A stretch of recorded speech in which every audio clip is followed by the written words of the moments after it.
I've been out here too long, or not long enough. The Ariadne is a ghost, a whisper of steel and consciousness adrift in the velvet dark. My only company is the endless hum of the ship's life support and the ghost static of the cosmos. I am Reid, deep space cartographer, and my mission was simple: map the uncharted, expand the known. I'd seen wonders, nebulae like spilled paint, star nurseries where creation pulsed, void zones where even light seemed to falter. But nothing, not a single entry in my vast, growing catalogue, prepared me for this. The anomaly first registered as a faint gravitational ripple, a phantom limb in the fabric of space. My sensors, usually so precise, struggled to resolve it. It wasn't a stellar remnant, no rogue planet, no black hole.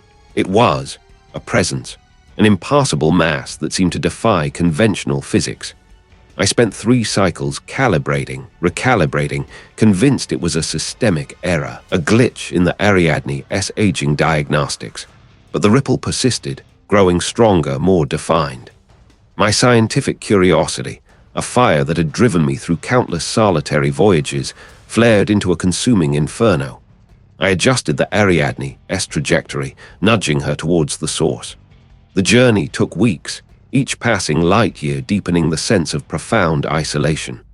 The stars outside became fewer, the nebulae faded, replaced by an inky, featureless expanse. It felt like sailing into a forgotten corner of existence, a place the universe itself had abandoned. It was always the same image, sharp and unsettling, a remote mountain pass, impassable and stark against a sky that was too close, too terrestrial. I dismissed it as spatial disorientation, a side effect of prolonged deep space travel.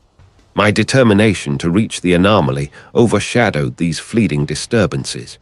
Then it resolved, not on the main viewport, not at first.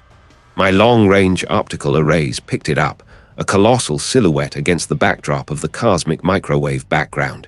It wasn't a natural formation. It was a structure, and it was immense.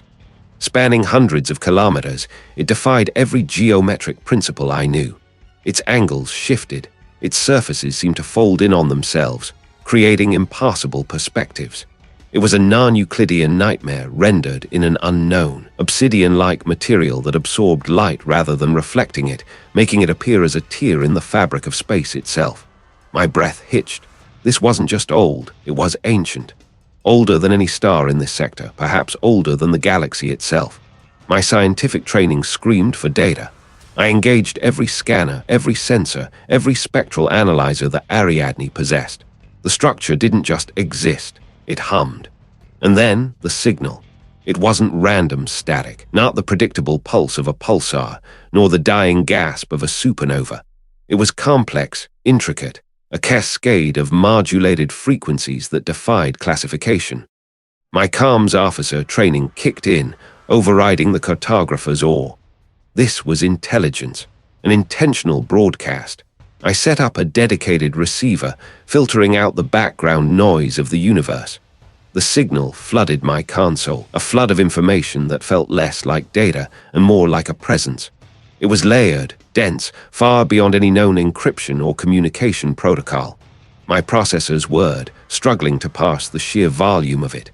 The patterns were too intricate, too specific to be natural.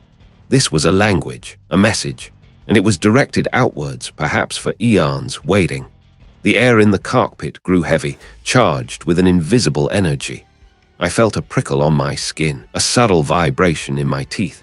I shook my head, forcing the image away. Focus, Reid. This was the discovery of a lifetime.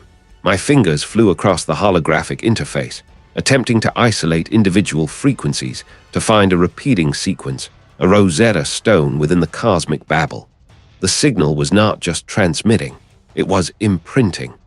It felt like it was etching itself directly onto the wetware of my brain, bypassing my auditory cortex, speaking directly to my consciousness. Images began to flicker at the edge of my perception, too fleeting to grasp, too unsettling to ignore. Vast, unimaginable scales of time and space, things that moved with impossible grace, and a profound, overwhelming sense of indifference. Not malice, not hatred, but an utter, complete disregard for anything I understood as life. This wasn't just an artifact, it was a testament. a voice from an unimaginable past, carrying knowledge that threatened to shatter my understanding of reality. The Ariadne drifted closer, pulled by the structure's silent gravity, closer to the source of the signal, closer to the precipice of an unknown truth. The hum of the ship, the relentless, alien signal, and the recurring image of that stark, remote mountain pass began to merge, creating a symphony of encroaching madness. I was alone, millions of light years from home, listening to the universe speak in a language I was never meant to hear, and I was afraid. My mission was simple: map the uncharted, push the boundaries of known space. But now, the simple has become something else. The Ariadne drifts, a tiny speck against the impassable canvas, tethered only by the thinnest thread of my will.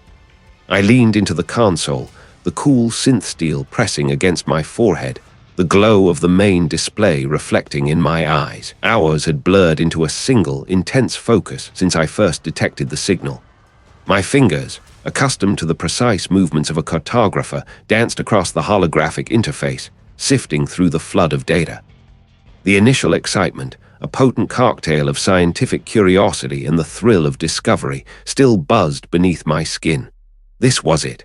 The anomaly. My anomaly. The signal was intricate. Not just a burst of energy, not random noise. It was structured, layered, like a fractal unfolding in 1,000 dimensions. I ran preliminary scans, cross-referencing against every known astrophysical phenomenon, every theoretical construct. Nothing matched. Not pulsars, not magnetars, not even the most exotic forms of dark matter interaction. This was something entirely new. I started with basic frequency analysis, then moved to pattern recognition algorithms. The initial results were tantalizing. There were repeating sequences, motifs that suggested a language, or at least a highly sophisticated system of communication. My breath hitched. Could it be? Could I have found intelligence out here? The sheer mind-bending scope of the possibility made my scalp tingle. But as the Ariadne's processors chewed through the raw data, feeding it into increasingly complex linguistic models, the patterns began to warp. What initially seemed like predictable syntax would suddenly shift, adopting structures that defied every known rule of grammar, every established framework of semiotics. It wasn't just complex, it was alien. My algorithms, honed over decades of terrestrial and theoretical linguistic studies, simply collapsed, spitting out error messages and null hypotheses. I scrubbed through the data again, a cold knot forming in my stomach. I tried visual representations, mapping the signal's fluctuations onto three-dimensional constructs. What emerged was a chaotic beauty, a swirling vortex of interconnected points that seemed to shift and reform even as I watched. It was like trying to grasp smoke. Each time I thought I had a handle on a segment, it would dissolve, revealing another, more complex layer beneath. It wasn't just defying my understanding. It felt like it was marking it. "Run a deeper decryption protocol," I murmured, my voice raspy from disuse. The Ariadne, SAI, a silent partner for so long, executed the command without comment. The ship's main power conduits hummed a little louder in response, a subtle thrumming under my feet. The display flickered, displaying new, more abstract visualizations. My eyes traced the lines, trying to find a Rosetta Stone, any recognizable anchor. But there was nothing. No mathematical constants, no physical laws I could identify. It was a symphony without a conductor, a painting without a brushstroke, yet undeniably there. It existed, and it was communicating, but not in any way I could comprehend. It was like trying to understand the wind by dissecting its sound. The essence eluded capture. The environmental controls usually maintained a precise 22 degrees Celsius. I glanced at the internal thermometer, 20 degrees, then 19. I shivered, pulling my utility jacket tighter around me. Just a glitch, I told myself, a minor system fluctuation. The Ariadne was old after all. I pushed the thought away, focusing back on the signal. One particular sequence repeated, a series of elongated pulses interspersed with sharp, almost painful staccato bursts. I isolated it, amplified it. It sounded like a breath, a slow, deliberate exhalation followed by a sharp, sudden intake, and then another and another, over and over. It wasn't just a pattern, It was a rhythm, a living rhythm. My mind snagged on a memory, unbidden. The time I'd been mapping that remote mountain pass, the wind howling through the crags, carrying the faint, distorted echoes of something ancient and vast. It was a beautiful, terrifying place, and for the first time in years, I felt that same primal awe, tinged with something far more sinister. The signal wasn't just complex, it was purposeful. And the purpose, I was beginning to suspect, was not for my understanding. My analytical mind, once my greatest strength, now felt like a fragile barrier against a burgeoning, impassable truth. The Ariadne groaned, a low, metallic sigh from deep within its structure. Or was it just me hearing things? My mission was simple: map the uncharted, push the boundaries of known space. Something else. I leaned into the console, the cool synth steel pressing a faint imprint onto my cheek. The signal. It pulsed, a rhythmic, complex whisper against the void, no longer just a data stream, but a siren song demanding every ounce of my attention. I ignored the autopilot's gentle reminders about long-range scans, the navigation alerts, the scheduled system diagnostics. They were trivial, background noise. My fingers danced across the holographic interface, pulling up every available processing core, every spare ounce of power. The ship, once a vessel of exploration, was becoming a dedicated deciphering engine. Auxiliary thrusters, environmental controls, even the life support scrubbers, all were subtly throttled back, their excess energy diverted to the central banks, feeding the insatiable hunger of the analysis algorithms. The Ariadne hummed with a different kind of purpose now, a deeper, more resonant thrum that vibrated through the deck plates beneath my boots. Hours bled into days, or perhaps it was only hours. Time had lost its usual anchor. The signal unfurled itself in layers, not of language, but of pure conceptual information. It was like trying to read a landscape through its geological strata, but the strata were shifting, impassably old, and formed of something alien to all known physics. I saw geometries that defied Euclidean space, structures that folded in on themselves, simultaneously vast and infinitesimally small. My eyes burned, tracing lines that should not exist on a screen, angles that made my vision swim. One sequence in particular recurred. It wasn't a symbol, but a pattern of energetic fluctuations, a kind of temporal echo. When I ran it through the chronometric filters, the results were not linear dates, but cycles.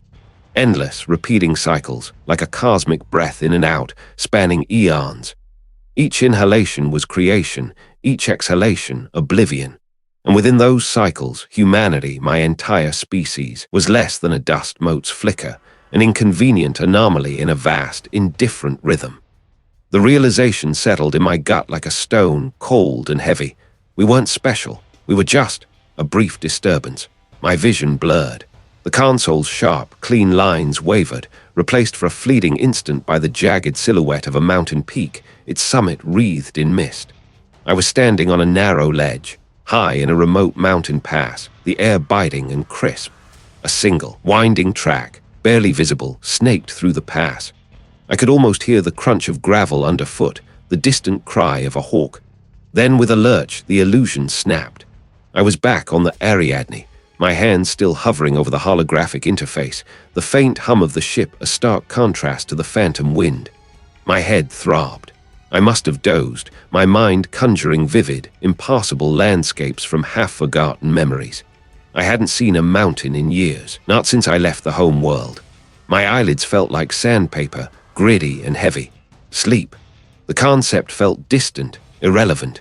Every moment spent away from the signal felt like a betrayal, a conscious choice to remain ignorant. I tried to remember the last time I'd truly rested, but the memory was a blank, swallowed by the sheer volume of data I was trying to process. My hands trembled slightly as I reached for a nutrient paste tube, squeezing its contents into my mouth. The synthetic sweetness was tasteless. The signal continued its relentless unfolding. It wasn't just abstract concepts anymore, a presence. And in that emptiness, a consciousness, ancient beyond reckoning, regarding existence itself as a fleeting, insignificant dream. And me, Reid, a tiny, annoying disruption in its long, long slumber. I pressed my forehead against the cool synth steel of the console again, the faint imprint of the cold metal a small, grounding comfort. But even that was fading. The ship was no longer a sanctuary. It was a conduit. And I, its sole occupant, was becoming an antenna, receiving transmissions from a place that should not be, from a mind that should not exist. I was determined to understand, even if it meant my own unraveling. There was no turning back now. The signal had me. Something else. The signal, the faint imprint of the cold synth steel on my forehead, was long gone, replaced by a phantom chill that seemed to seep from the very air. The Ariadne hummed around me, a sound I once found comforting, but now it felt like a low, guttural growl. I pulled away from the console, my fingers twitching.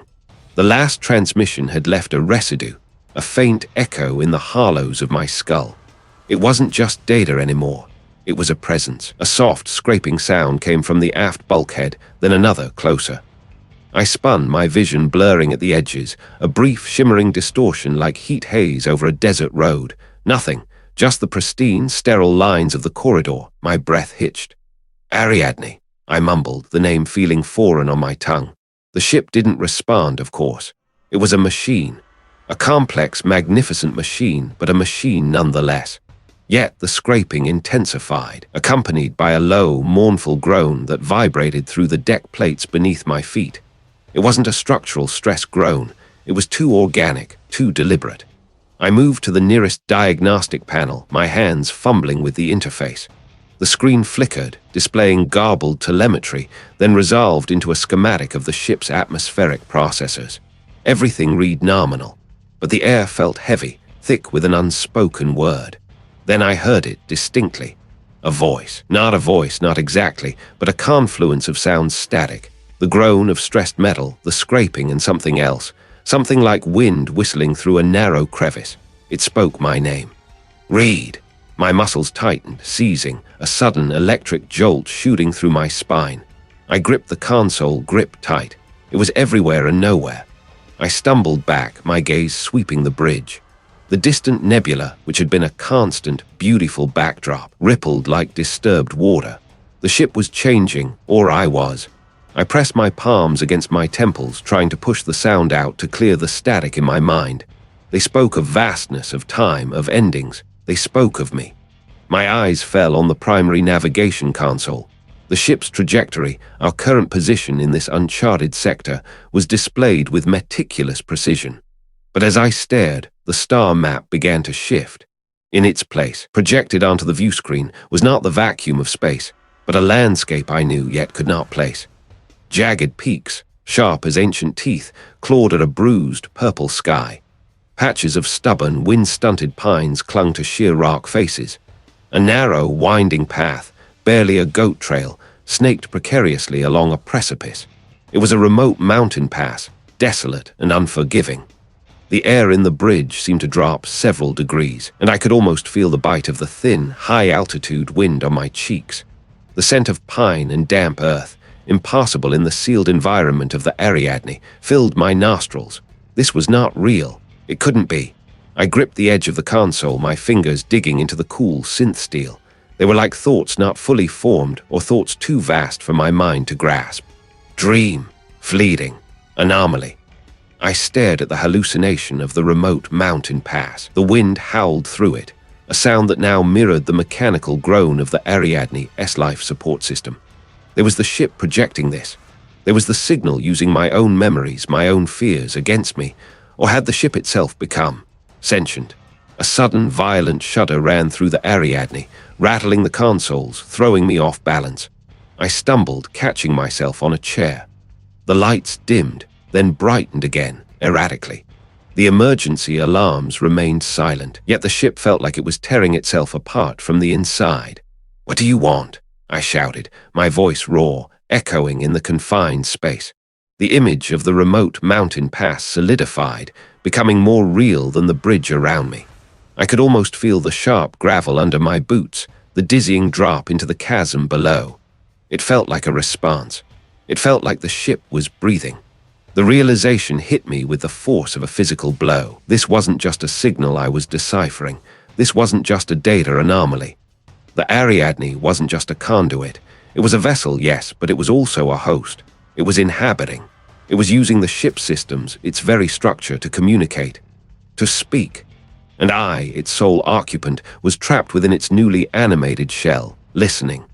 The line between external data and internal thought had not just blurred, it had dissolved entirely. The ship was talking back, and it was telling me I was insignificant. The howl of the wind through the remote mountain pass still echoed in my mind, a phantom twin to the Ariadne's strained life support. I pressed my palms against the cool console, the plastic, a fragile barrier between my skin and the humming machinery. The image, sharp and vivid, had receded, but its icy tendrils lingered. Was it a memory dredged from the deep recesses of my own mind, twisted and weaponized? Or was the ship itself, this metal shell that was my only companion, merely a conduit for something far older, far more insidious? The thought felt like a physical weight, pressing down on my chest, stealing my breath. I shook my head, a desperate attempt to dislodge the clinging dread. Panic was a luxury I couldn't afford. There was work to be done, a signal to unravel. My determination, though frayed, still held. I had to understand. I had to. I leaned forward, my gaze fixed on the main display, where the incomprehensible patterns of the anomaly's signal pulsed with an alien rhythm. For days, I'd been chipping away at it, trying to force it into a framework my human mind could grasp. I'd run every known algorithm, every theoretical construct, but it rejected them all. It was like trying to understand a dream with a calculus textbook. My fingers flew across the holographic interface, calling up new data sets, cross-referencing, extrapolating. The air grew thick with the scent of ozone and my own nervous sweat. Hours bled into each other, marked only by the shifting light of the console on my face and the dull ache behind my eyes. I felt a growing sense of futility, a cold despair that threatened to engulf me. This wasn't just complex, it was fundamentally other. Then, a flicker, a sequence I'd dismissed as noise, a repeating motif that seemed to defy any logical progression, suddenly caught my attention. It wasn't a pattern I was looking for, not a language, not even a code. It was something else entirely. I isolated it, amplified it, watched it bloom across the screen. It was a resonant frequency, a vibrational signature that wasn't transmitting information about something, but as something. It was a sensory input, a perception. My breath hitched. With trembling fingers, I adjusted the parameters, trying to translate this new understanding into something visual, something I could process. The patterns on the screen began to shift, to coalesce, not into graphs or schematics, but into a form that defied geometry. It was a representation of perception, a map of awareness. And then it hit me. Not a breakthrough, but a revelation that tore through the last vestiges of my scientific sanity. The structure wasn't a ruin. It wasn't a construct left behind by some ancient civilization. It wasn't even a machine in any sense I understood. It was an organ, a vast, impossible living organ. Not a gate to something, but a gate of something. A colossal sensory apparatus. It wasn't emitting a signal, it was sensing. It was perceiving. And I, the Ariadne, this entire sector, was suddenly within its gaze. I saw, or rather, felt, a perspective so immense, so ancient, that it rendered the concept of time meaningless. It was a consciousness that had always been, a primordial awareness stretching back to the very first flicker of existence. And from that boundless perspective, I saw myself. A speck, a fleeting ripple on an infinite ocean. My life, my ship, my entire species was less than dust, less than a single neuron firing in a vast, sleeping brain. It wasn't malicious, not in any way I understood malice. It was simply indifferent, cosmic shrug. We were an irritation, a momentary itch on an unimaginably vast skin. I stumbled back from the console, my chair scraping loudly against the deck plating. My hands flew to my face, pressing against my eyes as if to push back the horrifying truth. The air in the cockpit grew heavy, thick with the unvoiced presence of something that had just noticed me. The anomaly, the beautiful, terrifying structure I had sought to understand, was not a secret to be unlocked, but an eye that had just opened, and it was looking at me. Not into me, not at me, but through me, perceiving the entire tapestry of my existence as a single, meaningless thread. My breath hitched, ragged and shallow. The ship's internal hum, once a comforting thrum, now felt like the low growl of a colossal, dormant beast. I was trapped, not just in this vessel, but within the periphery of an awareness so vast, so utterly alien, that my very being felt like it was dissolving under its weight. The universe, once a canvas for discovery, had become a single, terrifying, all-seeing eye, and I was caught in its gaze. The image, sharp and vivid, had receded, but its imprint lingered, a cold, metallic taste on the back of my tongue. I pulled my hands from the console, the plastic now feeling less like a barrier and more like a membrane stretched taut over a void. The howl of the wind through the remote mountain pass still echoed in my mind, a phantom twin to the Ariadne's strained life support, a reminder of solid ground, of air that moved and carried scent, not just recycled oxygen. A tremor ran through the deck plating, a deep, guttural thrum that vibrated up through my boots. It wasn't an engine surge. It felt different, more like a resonant frequency. My gaze snapped to the main screen, where the anomaly still dominated the view, a silent, impassable monolith against the starfield. This wasn't just a structure, it was an active presence, and I was alone with it. "No," I muttered, the word thin in the vast quiet of the bridge. "Not alone." My fingers flew across the comms panel, a frantic dance born of sudden, urgent purpose. Logic dictated a malfunction, a solar flare, anything but what my gut screamed. I needed to confirm. I needed a voice, any voice that wasn't my own. I initiated the standard long-range hailing sequence, aiming for the nearest deep space relay, a beacon of civilization hundreds of light-years away. The system chimed, a sterile, familiar sound, confirming the outgoing burst. I watched the status indicator, a small green light that should have pulsed steadily, awaiting a handshake. Instead, it flickered erratically, a frantic strobe. The comms screen, usually a crisp display of frequency graphs and signal strength, dissolved into a snowstorm of static. White noise roared in my ear, a raw, grating sound that clawed at my eardrums. It wasn't the clean hiss of an empty channel. It was a violent, chaotic static, laced with something else, or just my mind manufacturing sound from the chaos. I slammed a fist on the console, the dull thud swallowed by the ship's ambient hum. "Come on, damn it." I tried again, punching in the emergency frequency, a direct line to command. This channel was designed to cut through interference, to scream for help across interstellar distances. The initial burst went out, a hopeful flare. For a moment, the static on the screen cleared, replaced by the familiar blue awaiting response icon. My breath hitched. Then a shriek tore through the speakers, a sound like grinding metal, like 1,000 nails dragged across a chalkboard, amplified to an unbearable pitch. It wasn't a communication, it was an assault. My teeth ached, and I instinctively clamped my hands over my ears, wincing. The sound didn't just come from the speakers. It felt like it was inside my skull, reverberating in my bones. I lunged forward, slapping the mute button, cutting the sonic agony. The screen, however, continued its violent display, not static anymore, but a kaleidoscope of distorted images, fleeting shapes, impassable geometries, colors that didn't exist in any spectrum I knew. It was like peering into a fractured mirror, reflecting something vast and utterly alien.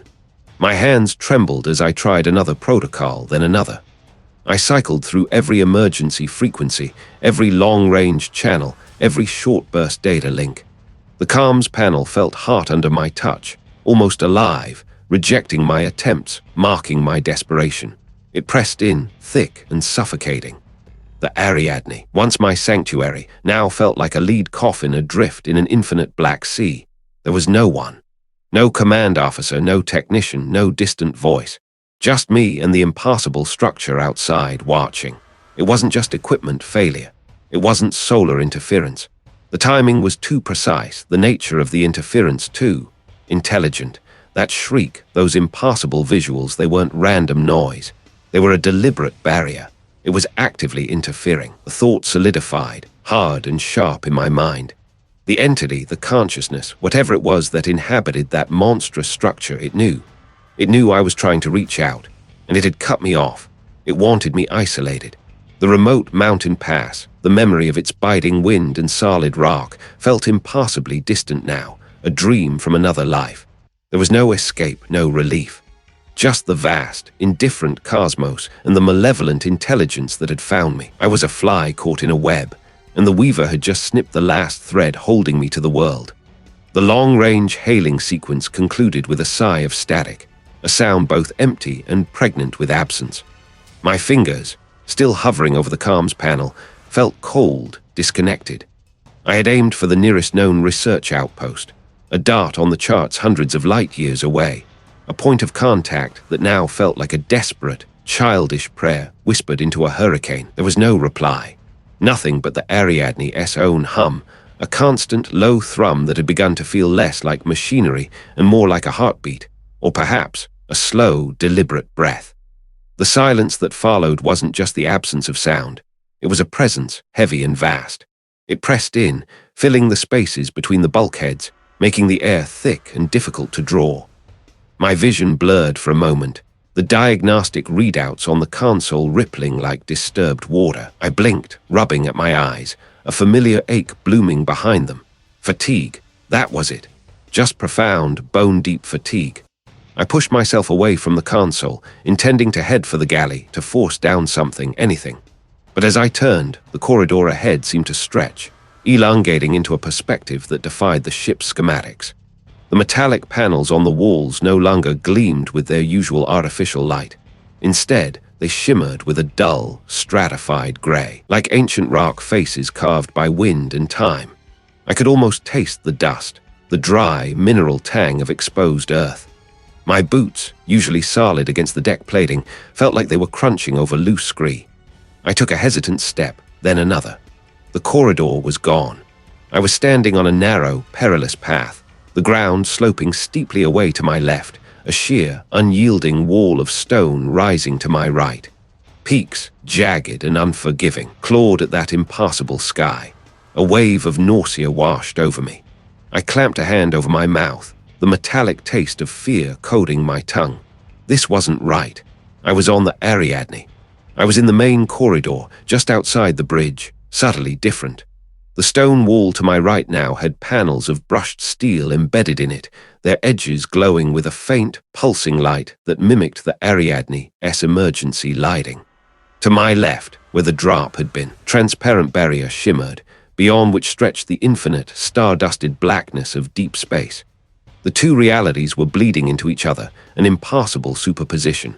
I took a breath, trying to anchor myself. The air, though still sharp, also carried the faint, recycled scent of the ship. The dissonance was a jarring chord in my mind. A low growl echoed, not from the pass, but from within the ship itself. It was the sound of the Ariadne's reactor cycling, a familiar drone, but twisted, deepened, made monstrous. It vibrated through the deck beneath my feet, shaking the very ground of the remote mountain pass. I forced myself to walk, one foot in front of the other, through the impassable blend. The path narrowed, the metallic rock walls pressing in, the ceiling, or the sky lowering. Every step was a conscious effort, a battle against the overwhelming conviction that I was high above the world, exposed to something ancient and immense. Then, a flicker, the lights on the embedded steel panels brightened, then dimmed, cycling through an erratic sequence. With each flicker, the geometry of the corridor pass shifted. A doorway appeared where there had only been solid rock, its frame glowing with an unnerving amber light. It was too tall, too narrow, etched with symbols that pulsed with the same alien logic as the signal I had intercepted. Hesitantly, I pushed the door open. The room beyond was not my familiar bunk. It was a cavern, vast and echoing, its walls carved with intricate, repeating patterns that seemed to shift and writhe at the edges of my vision. My breath hitched. My clock, usually mounted on the wall by my bunk, was now floating in the air above the slab, its display flickering wildly. The numbers blurred, jumping from 04:37 to 1912 to 11:00 in the space of a second, then settling on an impassable sequence of glyphs that burned into my mind. Time had ceased to be a constant, and then I felt it. Not a sound, not a sight, but a presence. It was the entity, the consciousness from the signal, here now in my quarters within me. It wasn't speaking, not in words, but in concepts, in a vast, crushing certainty that was not my own. It perceived me, not as an individual, but as a fleeting, irritating anomaly in its eternal, dreaming awareness. It saw my struggle, my desperate grip on sanity, and it found it. Quaint, a low, resonant hum began to emanate from the monolithic slab, a sound that bypassed my ears and vibrated directly in my skull.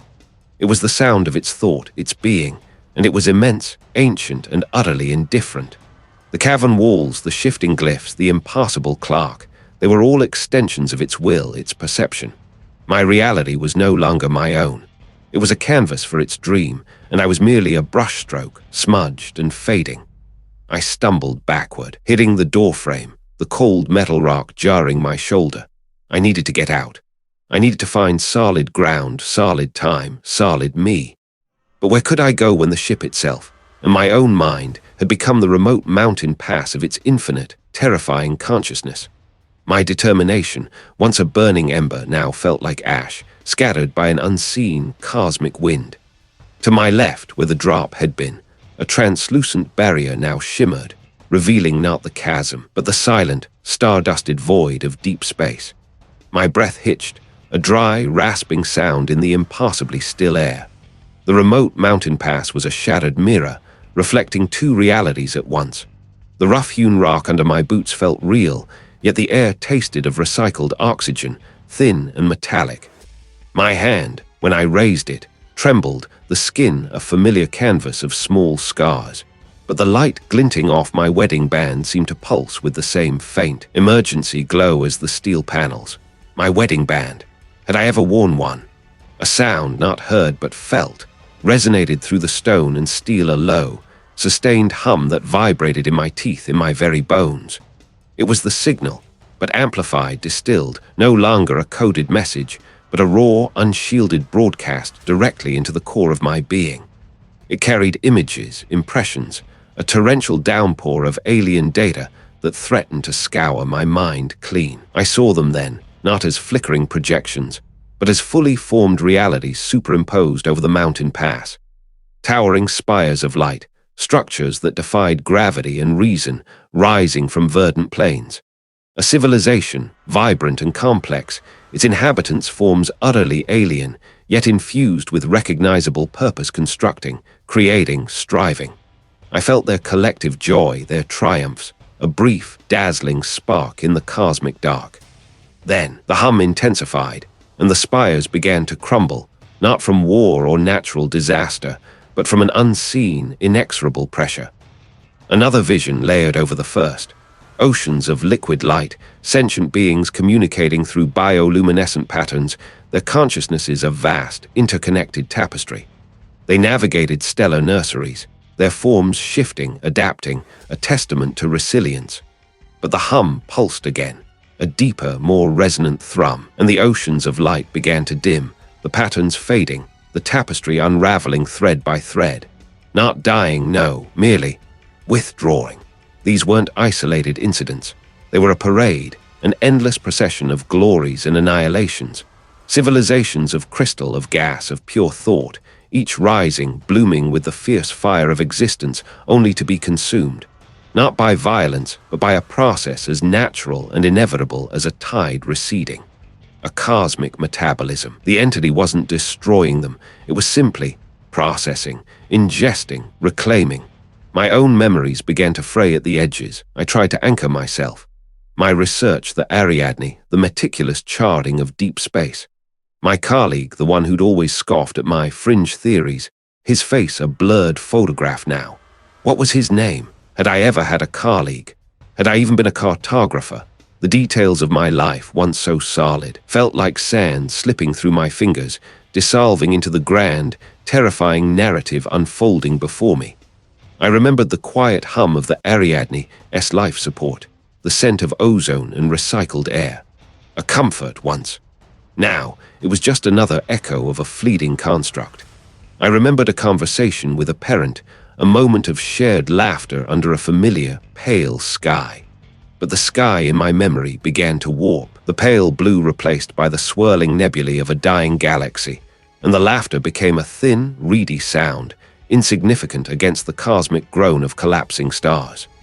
The warmth of that memory, its meaning, evaporated. It was just another pattern, another brief, transient arrangement of energy, destined for dissolution. The entity's presence was no longer a signal, but a consciousness, vast and ancient, seeping into the marrow of my bones. It didn't speak, it knew, and its knowing became my knowing. Humanity was not special, not unique. Our struggles, our triumphs, our love, our hatred, all of it was an impermanent ripple on an infinite, indifferent surface. My own body felt less like solid flesh and more like a temporary arrangement of particles, held together by a fragile, rapidly fading will. I was part of the process now. My mind, once a fortress of scientific inquiry, was an open conduit, flooded with the truth of annihilation, not as a threat, but as the fundamental law of the universe. The tension in my chest was unbearable, not from fear, but from the sheer, overwhelming weight of this revelation. There was no escape, no resistance, only understanding. The mountain pass, the ship, my life, they were all just dreams, forgotten upon awakening. And the awakening was here.